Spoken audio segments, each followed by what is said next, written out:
বাচ্চাদের স্কুল ছুটি মানে মায়েদেরও কিন্তু স্কুল ছুটি, তাই না? মায়েদেরই কিন্তু সকালবেলা আগে ঘুম থেকে উঠে টিফিনটা রেডি করার দায়িত্ব পড়ে। তাই আশির স্কুল যেহেতু ছুটি পড়েছে, আমার তো ঠান্ডার সময় একটু স্বস্তি বোধ হচ্ছে। তোমাদেরও কি আমার মতোই অবস্থা? যাই হোক, এখন একটু টিফিন রেডি করে নিচ্ছি আরশির জন্য। আর এই যা ঠান্ডা পড়েছে, ঘরের থেকে তো দূরের কথা, লেপের থেকেই বেরোতে ইচ্ছে করছে না। মানে লেপ কম্বল মুড়ি দিয়ে মনে হচ্ছে যে না খাওয়া দাওয়া করে একটু শুয়ে থাকলেই পারি। যাই হোক, কিছু করার নেই, খাওয়া দাওয়ার তো জোগাড় করতেই হবে। তো এখানে আমার টিফিন একদম অল্প সময়ের মধ্যে যেটা ঝটপট করে করে নেওয়া যায় সেই রকমভাবেই টিফিন করে নিলাম। টিফিন করে আবার ঢুকে পড়বো কম্বলের নিচে, মানে মুড়ি দিতে। কি বলবো, আমি জানো তো ভীষণ শীত কাতুরে, মানে শুধু এখনকার নয়, সব সময়ের জন্যই। এটা কিন্তু 100% দুরম গম, এতে কোনো ময়দা অ্যাড করা নেই এবং প্রোটিনের উৎস, জিরো কোলেস্টেরল এবং ট্রান্স ফ্যাট ফ্রি, এবং এতে এক্সট্রা করে কোনো কৃত্রিম রং বা গন্ধ অ্যাড করা নেই, এবং এটি কিন্তু 100% ভেজিটেরিয়ান, এবং এটির আকৃতিও কিন্তু একদমই নিখুঁত। তাই কুকিংয়ের সময় সস এবং ড্রেসিং কিন্তু খুব ভালো ভেতরে যায়। তাই আজ থেকে আমাদের টিফিন বক্সের প্রতিদিনের সঙ্গী হয়ে উঠুক দিশানু পাস্তা। কালকে যে বাবা তোকে রাত 1টার সময় বাবা ডলফিন দেখালো, সেটা কি তুই ভুলে গেছিস? মনে আছে না ভুলে গেছে? আমি মনে হচ্ছে যে ওটা আমার সুইমিং পুল, ওটা আমার সুইমিং ক্লাস, আমি করেছি সুইমিং। মনে আছে কি বাবা যে তোমাকে ডলফিন দেখিয়েছিল, মনে আছে? ডলফিনগুলো এরকম করে মাথা ওঠাচ্ছে একটু পর পর। আমি দেখিনি। আচ্ছা ঠিক আছে, তাড়াতাড়ি খেয়ে নাও। তুমি দেখেছো? মনে নেই, ঘুমের চোখে দেখেছো তো। হচ্ছে এখন ফটো তুলছিলাম, হ্যাঁ ক্যান্ডিড একটা ফটো উঠেছে, খাবার মুখে করে আছে, মনে হচ্ছে কি কাজে খাওয়ার দেখে।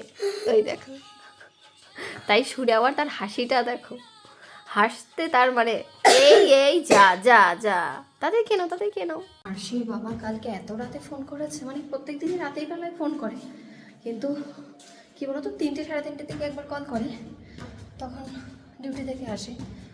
আর আমার এখানে তো তখন আমি তো ঘুমে অচৈতন্য থাকি। যাই হোক, কালকে 1টার সময় কল করেছে, কালকে একটু ঘুরতে বেরিয়েছিল, তো মেয়েকে ডলফিন দেখানোর জন্য ফোন করেছিল। আর মেয়েও ভুলে গেছে, আর আমি যেহেতু ঘুমাইনি 1টার সময়, মানে ওই আর কি শুয়েছি সবে মাত্র, তো তো শীতের দিনে এত জামা কাপড় বেরায়। এই দেখো, এইখানে এক ভুর ধুয়ে দিয়েছিলাম, এইখানে কিছুটা গোছাচ্ছি, এই ব্যাগের মধ্যে কিছুটা রয়েছে। শীতের দিনে খুব জামা কাপড় বেরায়, যেগুলো গোছাতে গোছাতে একে তো জামা কাপড়, আর হচ্ছে সেকেন্ডলি বিছানার মধ্যে মানে ভুর ভুর থাকে আর কি। আর সে চলে এসেছে, নিচে গেট খোলাই ছিল, এখানে যেতে হচ্ছে না। এসছো কোথায়? হারান হয়ে ঢুকছে আমার মেয়ে। বলে বাবারে আস। হ্যাঁ, খারাপ নিউজ? সেটা আবার কি বলবে? আচ্ছা চলো, একটা খারাপ নিউজ শুনবে। মা, একটা খারাপ নিউজ আর একটা ভালো নিউজ আছে। তাই? আগে কোনটা শুনবে? আগে খারাপটা শুনি। না, বলো আগে কোনটা শুনবে। ও মা, আমি তো বললাম খারাপটা শুনবো। একটা ছেলে বোতল ছুঁড়ে ডিভিশন এখানটা মেরেছে, স্টিলের বোতল, ওর এখানটা পুরো ফুলে গেছে। এ বাবা, এটা হচ্ছে বাজে। আর ভালোটা হচ্ছে দিবিশাজকে স্ট্রবেরি এনেছিলাম, আমরা সবাই মিলে স্ট্রবেরি খেয়েছি। এটা ভালো নিউজ। খাওয়ার নিউজ হলেই সেটা ভালো হয়ে যায় বল। তারপর ডিভিশন লাগেনি? হ্যাঁ লেগেছে, এটা ফুলে গেছে পুরো। আচ্ছা, আরশিকে জানো তো, আমার নূপুর আরশিকে পরিয়ে দিয়েছি, তো এইখানে নূপুর আরশি পরে নিয়েছে। ছোটোবেলায় পড়তো, তারপরে বহু বছর পরে, মানে ধরো প্রায় 3 বছর পরে আরশি নূপুর পরলো। তো এখন নূপুর পরে কি বলছে আরশি? এই শুধু পায়ের দুটো ভিডিও করে লক্ষ্মী ঠাকুরের গানে ছাড়ুন। ওই যে লক্ষ্মী ঠাকুরের গানে আলতা পরিয়ে শুধু পায়ের ভিডিও করে না, সেই রকম এখন তাকে ভিডিও করে দিতে হবে আমার। ওই যে নূপুর পরে সে এখন সারা ঘর ঝুনুর ঝুনুর করে বেড়াচ্ছে। মা জানো, আমার তোমাকে একটা বোনের কথা বলেছিলাম আমার ক্লাসে। হ্যাঁ, আমার বোন অ্যাকচুয়ালি এমনি বোন বানিয়েছি। ওর বোন নয়, কিন্তু বোন বানিয়েছে। কেন জানো? কারণ প্র্যাকটিসের সময় ও আমার বোতল দিয়ে জল খেত, ওর জন্য বলেছি ওকে। কালকে ওকে আমি এই কথাটা বলেছি, আজকে ওর পায়েও একটা কালো কালার নুপুর পড়েছে। তোমার তো মোজার ভেতরে নুপুর থাকে, তুমি কি করে দেখালে? আমি ওকে বলেছি, মানে মোজাটা একটুখানি খুলে এরকম করে দেখিয়েছি। ও মোজা খুলে আবার নুপুর দেখিয়েছে সে। আর সে স্কুল থেকে আসার পরে ব্যাগটা আজকে প্রচুরই, মানে ব্যাগটা কয়েকদিন ধরেই প্রচুর নোংরা হয়েছিল, তো ব্যাগটাও একবারে ওয়াশিং মেশিনে ঢুকিয়ে দিয়েছি আর আশির যেটা বলেছিল জীবনে ওর সোয়েটার ধুতে হবে না, সোয়েটারটাও ধুয়ে দিয়েছি।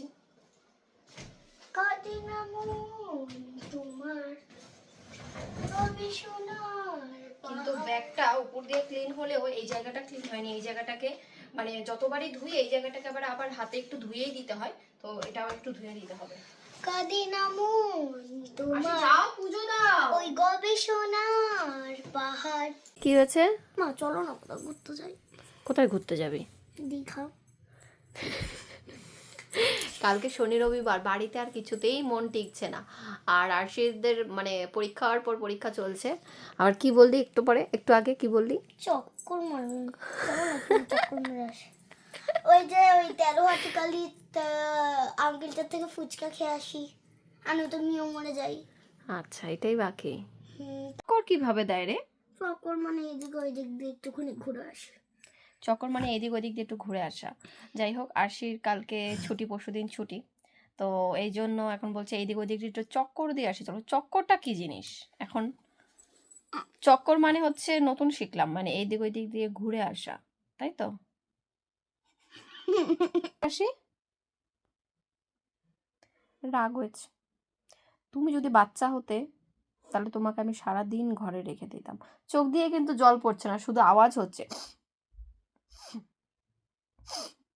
বুঝিস? ঢং হচ্ছে এটা।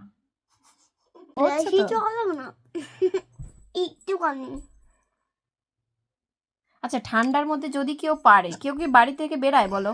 যদি দরকার না থাকে, খুবই দরকার না থাকে, ও এখন পাগলামি শুরু করেছে, বেরোতেই হবে। চলো না।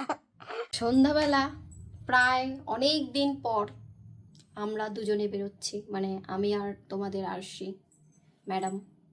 ম্যাডাম হচ্ছে ঘুরতে যাওয়ার জন্য ব্যস্ত হয়ে গেছে, কোথায় যাবে, ফুচকা খাবে, পার্কে যাবে, যাই হোক চলো দেখা যাক। পার্কে তো যাবো কিন্তু একা। ঠিক আছে, তাহলে যেতে হবে না। না যাবো ফুচকা খেতে, কিন্তু লেবুটার এত দারুণ গন্ধ বেরিয়েছে। দাও। हिंदी में बोलो अंकल तो हिंदी है। হ্যাঁ, हिंदी में बोलो अंकल तो हिंदी है। হ্যাঁ, আমার বাটিতে দিয়ে দিয়েছে, আস্তে আস্তে খাবে।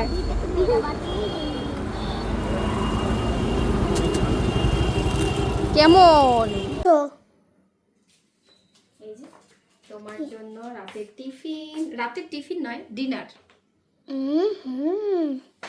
গোলা রুটি সাথে হচ্ছে খেজুরের গুড়। নাও। আরশি, ইয়াম্মি। আরশি 2-3 দিন ধরে বলছিল গোলা রুটি দিয়ে ও মানে খেজুর গুড় দিয়ে খেতে ভালোবাসে, তো এখানে গোলা রুটি আর খেজুর গুড় দেওয়া হয়েছে। আজকে আমাদের ডিনার এটাই, তাই তো? ভাত রয়েছে কিন্তু ভাত আর খেতে ইচ্ছে করছে না, তাই একটু গোলা রুটি করে নিলাম।